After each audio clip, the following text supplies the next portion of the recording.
বিগত কয়েক বছরে অপরাধ জগতে নতুন নতুন কৌশলের উদ্ভব হয়েছে, যার মধ্যে সবচেয়ে ভয়ঙ্কর হল শয়তানের নিঃশ্বাস বা ডেভিলস ব্রেথ নামে পরিচিত স্কোপোলামিন।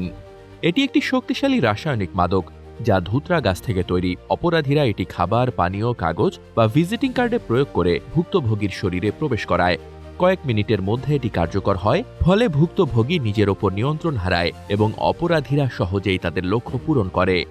বাংলাদেশেও এর বিস্তার উদ্বেগজনক, বিশেষত জনবহুল স্থানগুলোতে এটি ব্যবহার করে মানুষের অর্থ ও মূল্যবান জিনিসপত্র থেকে বঞ্চিত করা হচ্ছে। ভুক্তভোগীরা অর্থনৈতিক ও মানসিকভাবে ক্ষতিগ্রস্ত হচ্ছে, যা সমাজে ভয় ও অবিশ্বাস তৈরি করছে। এ সমস্যার সমাধানে সাধারণ মানুষের সচেতনতা বৃদ্ধি, আইন শৃঙ্খলা রক্ষাকারী বাহিনীর প্রশিক্ষণ, কঠোর আইন প্রয়োগ এবং সামাজিক উদ্যোগ গ্রহণ প্রয়োজন।